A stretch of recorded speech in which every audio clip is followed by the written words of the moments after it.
Hedefimiz 10 yıllardır ihmal ettiğimiz, çoğu zaman görmezden geldiğimiz ancak içten içe büyüyen meselelerin gündeme taşınmasını sağlamaktır. Peki başarılı mısınız? Onu da açık söylüyorum. Çok da başarılı değiliz. Bunu bir öz eleştiri olarak söylemek zorundayım. Niye derseniz, ne yazık ki İslam dünyası aynı hedefe aynı şekilde kilitlenmiyor. İşte bir Myanmar'ı yaşıyoruz, Arakan'ı yaşıyoruz. Acaba İslam dünyasının bütün ortakları burada aynı hissiyatı duyuyor mu? Duymuyor. Birleşmiş Milletler'de bu yıl biz genel kurulda bu işi gündeme getirdik ve genel kuruldaki bu gündemde devlet başkanı olarak ne yazık ki 2 devlet başkanı vardık. Bir ben, bir de İran. Başbakan olarak sadece Bangladeş, Şeyh Hasina, bir de Endonezya'dan Cumhurbaşkan yardımcısı, bir de Pakistan Başbakanı vardı. Bu kadar basit mi bu iş? Yani bu kadar böyle parmak ucuyla tutulacak bir durum mu? Buna bu kadar böyle sati bakmak söz konusu olabilir mi? Ama ne yazık ki böyle. Yani yüz binler ölüyor. Müslüman kardeşlerin ölüyor. Umurunda değil. İşte bize geliyorlar. İşte hanımefendiyi gönderdiniz. Hakikaten sağ olun, o bir ateşleme oldu. Bir hareketlenme oldu. İşte Dışişleri bakanınızı gönderdiniz. Bunlar güzel şeyler oldu. Ya tamam da siz ne yaptınız? Bir de onu söyleyin. Çünkü bir elin nesi var, 2 elin sesi var. Bunu yapmamız lazım. Eğer bu eller birbiriyle vuruşmuyorsa, bu eller birbiriyle tokuşmuyorsa, o zaman buradan netice almak mümkün değil. Bunu yapmamız lazım. Asırlar boyunca İslam aleminin, ilmin, irfanın, hikmetin ve adaletin merkezi olması işte bu anlayış sayesindedir. Ne zaman ki odak şaşmıştır, işte o zaman gerileme başlamıştır. Bugün halen o odak sapmasının sancısını yaşıyoruz. Maalesef. Bunun bedelini ağır ödüyoruz. Özellikle kadınlarla ilgili konularda buna şahit oluyoruz. Birçok İslam ülkesinde kadınların sosyal, siyasal ve beşeri rollerini İslam dininin prensipleri değil, kalıplaşmış toplumsal alışkanlıklar belirliyor. İşte şimdi son zamanda yeniden bir şeyi tekrar köpürttüler. Ne o? Ilımlı İslam. Bu ılımlı İslam ifadesinin patenti nereye ait? Batı'ya ait ya. Şimdi belki de o ifadeyi kullanan şahıs, yani bu bana aittir gibi de düşünüyor olabilir. Hayır, sana ait değil. İslam'ın ılımlısı ılımsızı olmaz. İslam tektir. Kimse İslam'ı çeşitlemeye veya İslam'a yakıştırma yapmaya gitmek suretiyle İslam'ı bir zaafın içerisine sokma gayretine girmesin. Bir müddet bununla muhatap oldum. Ama ondan sonra kesildi. Daha kimse bana bu soruyu sormadı. Ya şimdi ne oldu da yeniden bu üflendi? Mesele şu. Mesele İslam'ı zaafa düşürmek. Dinimizi zaafa düşürmek. Bizim dinimizin ılımlı, ılımsız böyle bir yanı yok. İslam bütün kurumlarıyla, müesseseleriyle Kitabullah'ta kendini bulmuş orada ifade edilen dinin ta kendisidir.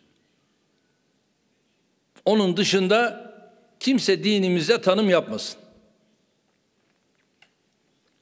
Modern yapıyı İslam düşmanlığı olarak anlayan, sözde elitist, özde lümpen bir güruha rağmen kadınlarımıza haklarını teslim etme mücadelesini verdik, teslim etmeye de devam ediyoruz.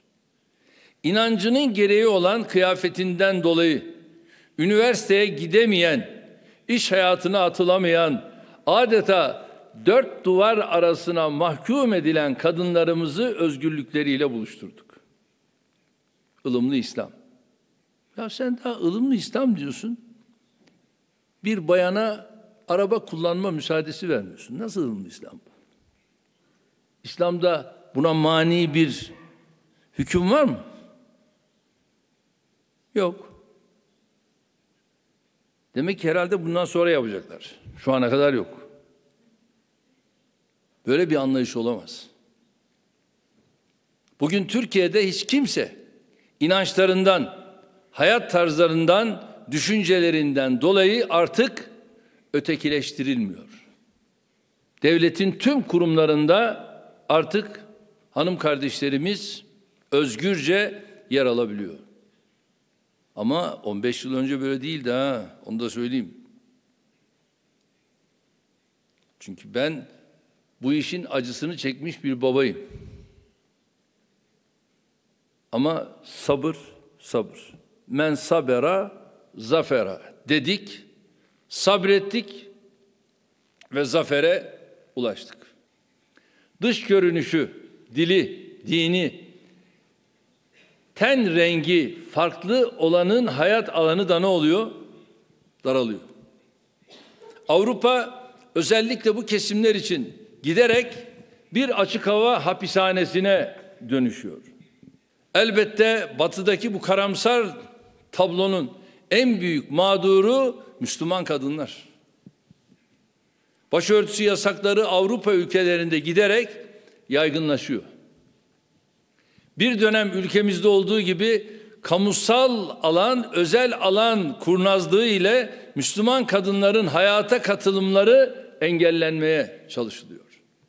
Müslüman kadınları evlerine hapsedecek bir anlayış virüs gibi yayılıyor. Bugün çoğu Avrupa ülkesinde bilhassa başörtülü kadınların istihdama katılabilmesi, hatta bazı yerlerde eğitim imkanları önemli ölçüde sınırlanmış durumdadır. Hemen her fırsatta bize demokrasi ve insan hakları dersleri verenler kendi ülkelerinde en temel insan haklarının çiğnenmesine ne yazık ki alkış tutmaktadır. Türkiye bu adaletsizliğe ve çifte standarda dikkat çeken en az sayıdaki ülkeden biri. Dünya 5'ten büyüktür derken neyi ifade ediyoruz? Diyoruz ki dünyadaki tüm ülkeler daimi üye olabilsin. Bir dönerli sistemle 20 mi? Yani bu sayı daha da artırılabilir. Şu anda daimi ve geçici olarak 20. Biz bu 20'nin tamamı daimi üye olsun diyoruz. Ve dönerli sistemle 2 yılda bir 10 tanesi bunların değişsin. Ve bu dönüşümlü sistemle dünyada hiçbir ülke daimi üye olmadan Birleşmiş Milletler üyesi olarak durmasın. Hepsi daimi üye olmanın zevkine ersin. Bu üçte olabilir. Ama mesele ben de daimi üye oldum desin. Ve her inanç grubunun, her etnik grubun yer aldığı bir Birleşmiş Milletler Güvenlik Konseyi kuralım.